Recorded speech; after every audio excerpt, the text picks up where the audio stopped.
Hello everyone, welcome to Saroj Mishra YouTube channel में। YouTube channel पर आप सभी का बहुत बहुत स्वागत है। परमाणु ऊर्जा विभाग भर्ती, permanent post, salary 45,000 rupees starting salary होगी। Eligibility graduation. तो बाकी की सभी डिटेल की कौन कौन से सब्जेक्ट हैं जिसमें स्नातक डिग्री है, ग्रेजुएट हैं तो एलिजिबल है। Age criteria, application fees, job location, ये सारी चीजें और जो इम्पोर्टेंट डेट है, कब ऑनलाइन एप्लीकेशन शुरू हो रही है, क्या पोस्ट का नाम, ये सारी चीजें आगे हम डिटेल आगे वीडियो में कवर करते हैं। ये ऑफिशियल वेबसाइट है directorate of purchase and stores, government of India, department of atomic energy. तो ये department of atomic energy government of India purely government job होगी, भारत सरकार की, सेंट्रल गवर्नमेंट की। इसमें परचेज एंड स्टोर है डिपार्टमेंट। तो इससे रिक्रूटमेंट नोटिस रिलीज हुई है। अब इसमें जैसे ही आप जाते हैं होम पेज पर, तो यहाँ पर ही कहीं आपको नीचे जब स्क्रॉल डाउन करेंगे तो लेफ्ट साइड में रिक्रूटमेंट नजर आएगी। रिक्रूटमेंट सेक्शन पर आप जब क्लिक करते हैं तो इस तरीके से रिक्रूटमेंट सेक्शन ओपन होती है। यहाँ पर आपको नजर आएंगे filling of online application will commence with effect from 28 October 2022। Last date for submission of online application 10 November 2022। तो 20 अक्टूबर से शुरू होके 10 नवंबर तक ऑनलाइन एप्लीकेशन जारी रहेगी। यहाँ पर ये होम लिखा है, इसके जस्ट साइड में आप देखेंगे नोटिफिकेशन, इस पर क्लिक करेंगे तो नोटिफिकेशन इन इंग्लिश, नोटिफिकेशन इन हिंदी, हिंदी में भी एडवर्टीजमेंट है, नोटिफिकेशन मतलब डिटेल्ड एडवर्टीजमेंट, और इंग्लिश में भी है।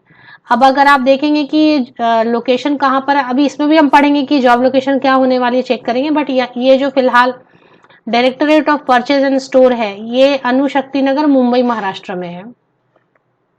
तो फिलहाल तो ये समझ में आ रहा है कि अणुशक्ति, मुंबई, महाराष्ट्र से नोटिस रिलीज की गई है। जॉब लोकेशन कई बार अलग अलग जहां जहां उनके यूनिट होते हैं वहां पर भी होते हैं, क्योंकि सेंट्रल गवर्नमेंट में ऐसा नहीं होता है कि एक ही यूनिट है, और भी कई जगह पे यूनिट्स होते हैं। तो ऑल इंडिया लेवल पर उनमें होती है रिक्रूटमेंट, तो पोस्टिंग होती रहती है। बट एग्जैक्ट डिटेल अगर आप चाहते हैं तो इंग्लिश या हिंदी में एडवर्टीजमेंट है। तो एक एडवर्टीजमेंट डाउनलोड कर लेते हैं और मेन हाईलाइट्स कवर करते हैं। की इंपॉर्टेंट डेट तो 20 अक्टूबर से लेकर 10 नवंबर तक ऑनलाइन एप्लीकेशन रहेगी। Tentative schedule of level 1 OMR based and level 2 descriptive.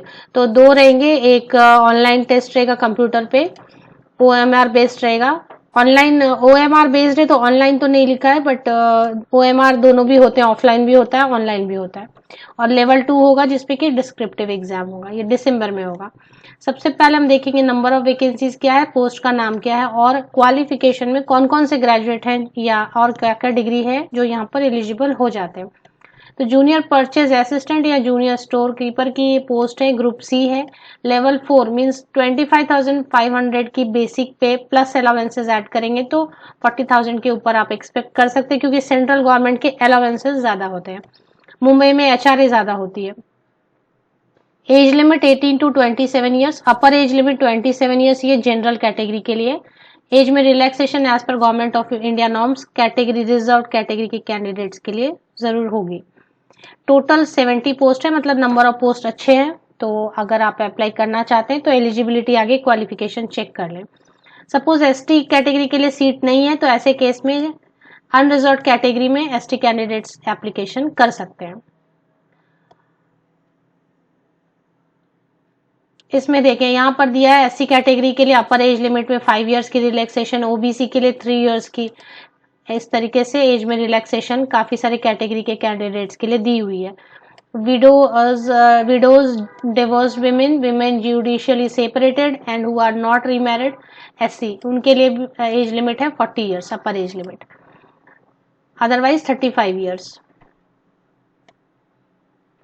अभी इसमें थोड़ा स्क्रॉल डाउन करते हैं और एसेंशियल क्वालिफिकेशन क्या है वो पहले चेक करते हैं।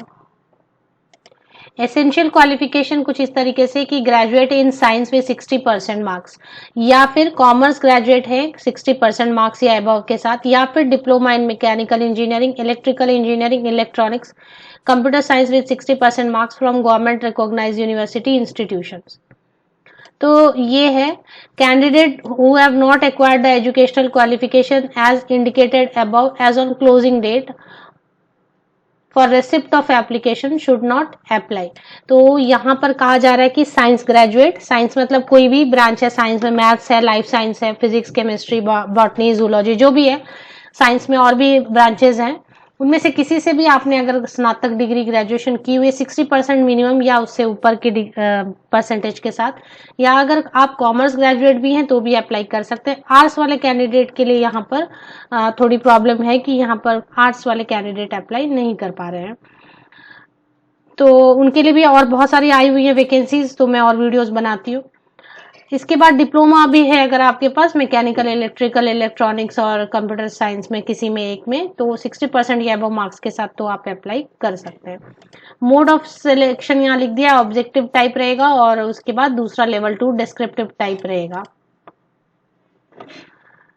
एप्लीकेशन फी देख लेते हैं, तो ये dpsdae. इसमें एग्जैक्ट है .gov.in, तो ये https://dpsdae.gov.in। एक्चुअली ये विकिपीडिया से मैं हमेशा लिंक लेती हूँ पर विकिपीडिया में नहीं मिला, तो आप इसकी ऑथेंटिसिटी ऑफिशियल वेबसाइट की चेक कर लें, ये लिंक है, इस पे आप जाकर सर्च कर सकते हैं, लेकिन वेरीफाई कर लें वेबसाइट की ऑथेंटिसिटी अपने लेवल पर। ये है वेबसाइट की लिंक। अब इसमें चेक कर लेते हैं एप्लीकेशन फी।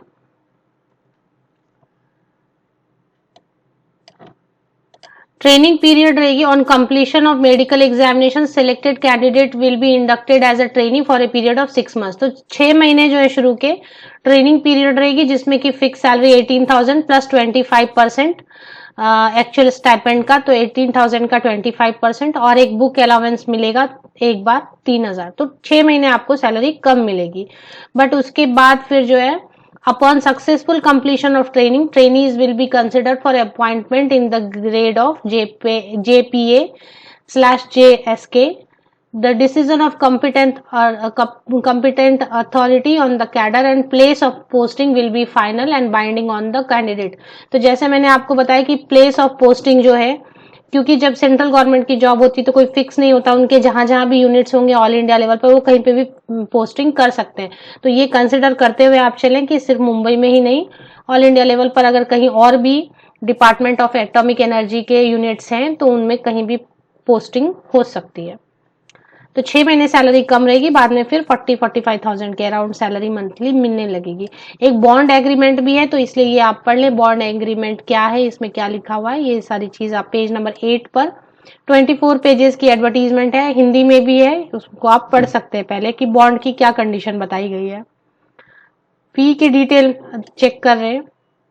अगर एप्लीकेशन फी की डिटेल आप देखना चाहें तो पेज नंबर 6 पर चले आए, आप यहाँ पर देखें।